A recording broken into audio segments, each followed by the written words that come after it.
وەزیری ناوخۆ پارلەمانتارەکە پەنجەی هەڕەشەی بۆ وەزیری ناوخۆی تورکیا ڕاوەشاند و وتی پێم ناڵێن کوردستان کوێیە.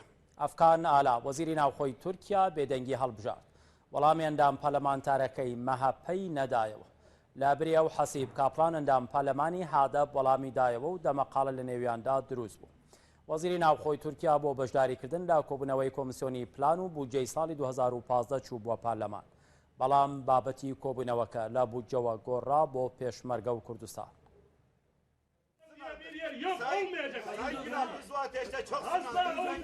کوردستان تورکیای کرد بە دوو بەشەوە. جارێکی دیکە کوردستان بۆ باسوخوازی نێو پەرلەمانی تورکیا. Biz kaldırıyoruz bak Sayın Bakan cevap veriyor. Burada şov yapmana gerek yok ya. Ne öyle? Bu devletin adı belli. ڕۆژی هەفتەی یازدەی 2014 کۆمیسیۆنی پلان و بودجەی پەرلەمانی تورکیا لەگەڵ وەزیری ناوخۆی ئەو وڵاتە کۆبوویەوە. ئامانجی کۆبوونەوەکە ئامادەکاری بوو بۆ بودجەی ساڵی 2015 تورکیا. بەڵام بابەتی گەرمی دەمەقاڵەی نێوان پەرلەمانتاران جارێکی دیکە کوردستان بوو.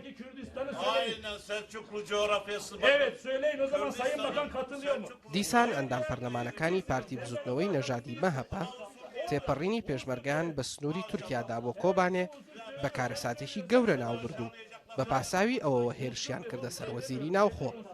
29 Ekim'de 29 تشرینی یەکەم لە جەژنی کۆماری تورکیادا پێشمەرگە بە خاکی تورکیا تێپەڕین و چوون بۆ باکووری سووریا. هەندێک کەسیش گوتیان پێشمەرگە لە کوردستانەوە هات و بە کوردستاندا تێپەڕی بۆ هاوکاری کوردستان. ئێوەش ورتەیەکتان لە دەم نەهات. پێم ناڵێن کوردستان کوێیە؟ Ben yarın hesabını sorulacağını söylüyorum. حەسیب کاپڵان ئەندام پەرلەمانی پارتی دیموکراسی گەلان هەدەپە لە وەڵامی ئەو قسانەی محەممەد گوناڵدا گوتی لە سەردەمی سەلجۆقەکانەوە ئەو شوێنەی کورد لی دەژی ناوی کوردستانە 40 میلیۆن کورتەیە دەبێت لەوە تێبگەن. دەتوانن بڵێن خۆر نییە بەڵام خۆر هەر هەموو ڕۆژێک هەڵدێت. لە وەڵامدا ئەندام پەرلەمانەکەی مەهەپە گوتی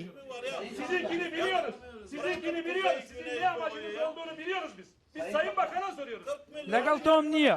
تۆم خاتبی من نیت لەگەڵ جەنابی وەزیرمە. ئەوەی ئێوە دەزانم با بزانن وەزیریش هەر وەک ئێوە بیر دەکاتەوە. ئەوە کە دوجار بە تاوانی ناپاچی دژی نیشتیمان دادگایی دەکرێت.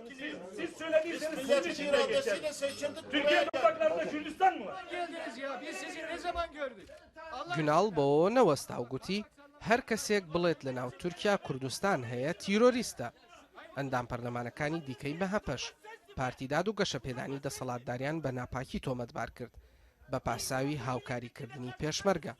وەزیری ناوخۆش کە هەموو ئەم قسانە ڕوبەڕووی کرابووەوە بێدەنگی هەڵبژارد و تەنانەت یەکوشەشی نەگوت. دەردی پێشینان دەڵێن دەبێت بێدەنگی نیشانەی ڕەزامەندی بێت.